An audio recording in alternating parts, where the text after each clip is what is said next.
Hey game devs, I'm Jason, and today we're diving into the world of debugging in Unity. If you're just starting out in game development or just aren't familiar with debugging, then hang around because these essential techniques will save you a ton of time and frustration. Today we'll explore what to do when your code won't compile, we'll talk about how to read and write console logs effectively, and get into the secrets of attaching with breakpoints to step through your code and evaluate what it's actually doing. And along the way, we'll see how to change just about anything in the process. So grab your favorite drink, settle in, and let's get started with debugging in Unity.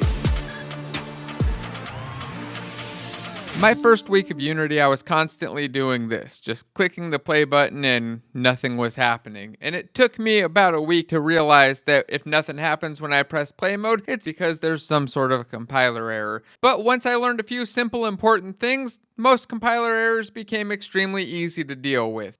First, you'll need to find the console window. It's on the bottom by default, but if you've lost it, you can reopen it under Window and then General and Console. Or just hit Control-Shift-C and it'll pop right up. This will also bring it to focus if you have the console window open in another tab. Let's take a look at an actual compilation error in the console and break it down. Every log line begins with the severity. It's either going to be information, warning, or in our case, an error, as you can tell by the nice red stop sign.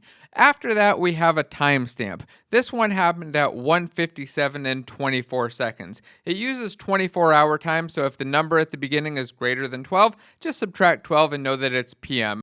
After the timestamp is the file where the error was found. In this case, it's the enemy.cs file in the assets folder.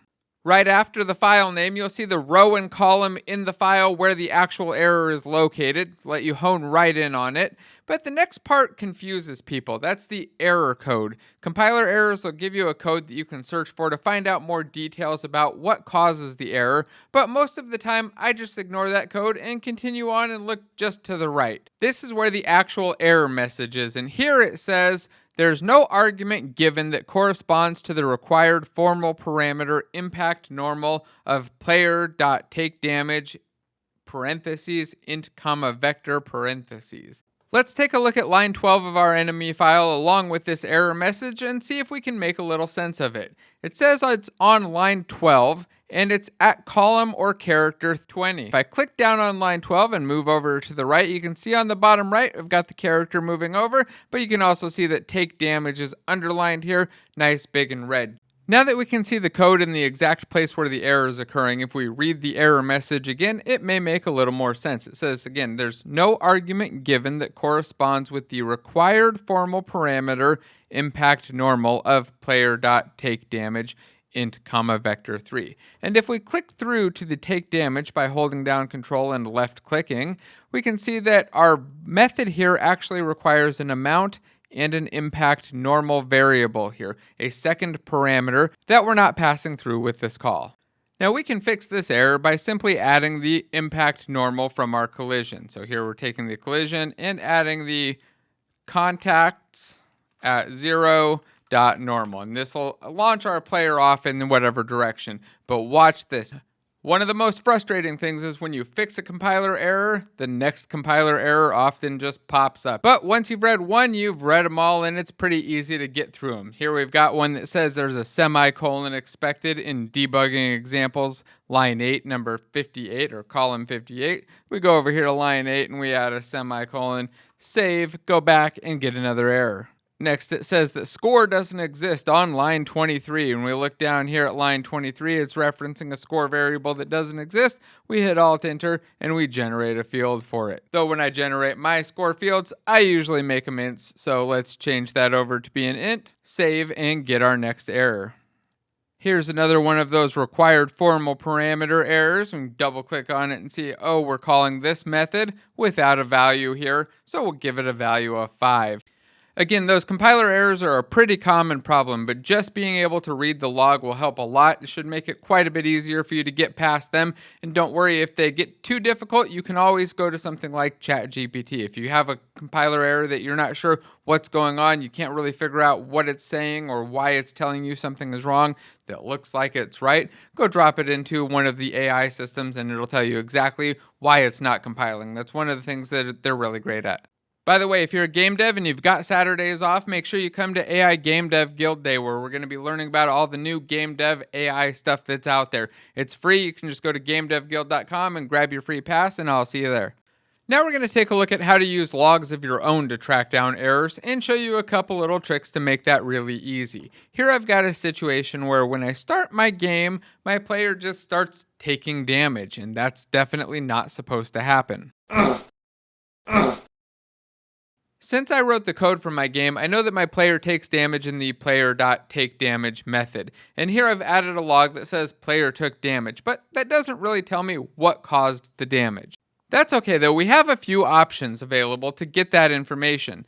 One thing we could do is find all of the references to take damage. I can select it and hit Shift F12. That'll pop up my find usages. And in each of these scenarios, I could just add a log entry. Here I've got a cat bomb that deals damage, and I could add a debug.logerror cat bomb dealing damage, and then pass in the game object of that cat bomb, and do this for all 4 of my different places that call take damage. This would allow me to put in a different log entry for each one of those callers, but if I add a new thing that calls this, I might not catch this, whatever's causing the damage in the future. Although, let's talk about this a little bit later. Eventually, I delete all of these log entries out because you don't really want to keep them around. Another alternative to this, though, would be to not add in log entries in all of these places, but instead just change our take damage method to take in a hit normal and another parameter as a game object. So we say game object,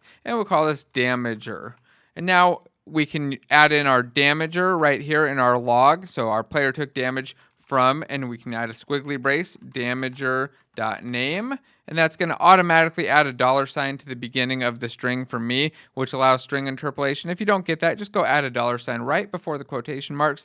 It'll allow you to put variables inside of your strings. The last thing I would do here is put in a comma and the damager so that when I click on the error message, I can see the thing that damaged it.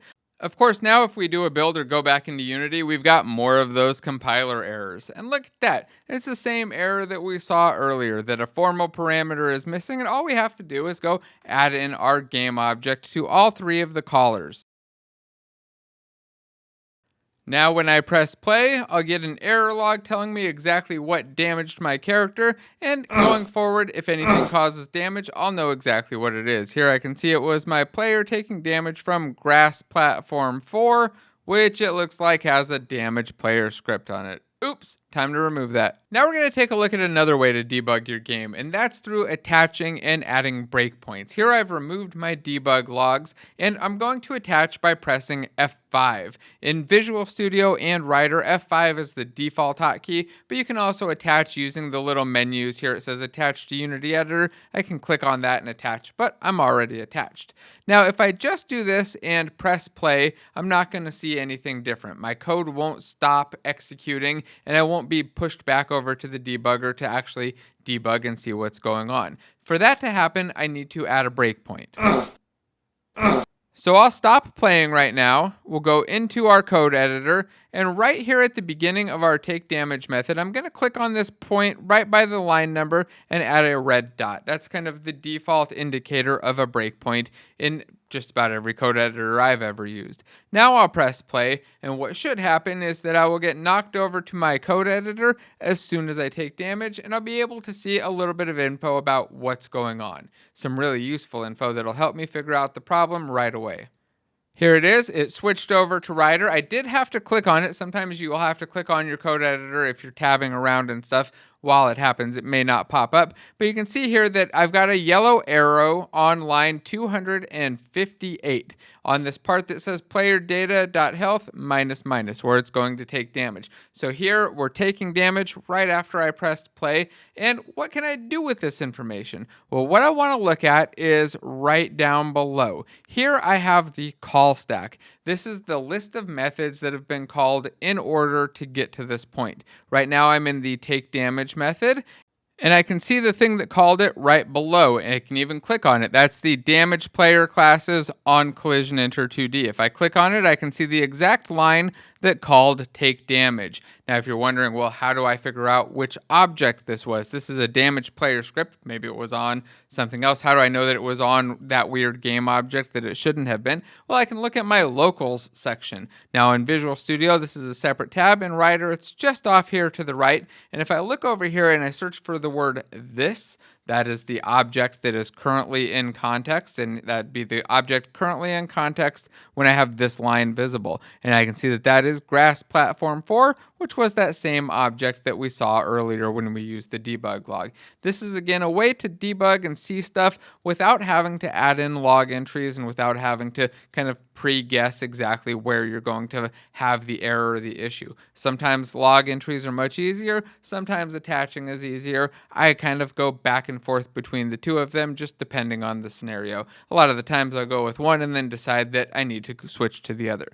Now, debugging and attaching has another really great benefit, and that's that you can also step through the process of your code line by line and evaluate exactly what's going on at a nice slow speed. So if my take damage method was not working properly, while I'm at this breakpoint, I can press the step button to just continue on to the next line. When I do that, the code marker goes down one line. You can see it's on line 259 now, and it's going to evaluate if my health is less than or equal to 0. If that's the case, it could reload. Now, what if I wanted to force that to reload? Well, one thing I could do is go down to my immediate window, and in here I can change data directly. I can actually type out commands like underscore player data dot health equals 0 and add a semicolon. Now the value of this is going to change to 0. If I put my mouse over it, you can see it's at a 0. And if I allow my execution to continue and just play, well, it's going to load my scene and start my game over. All right, this was just supposed to be a quick intro to debugging, and I hope it's been helpful and helped you kind of learn some of the basics. If so, please hit that thumbs up button. And if you got other feedback, thoughts on better things to do with debugging or advice for other people, please drop them in comments as well, or any questions. All right, thanks again. See you in the next one.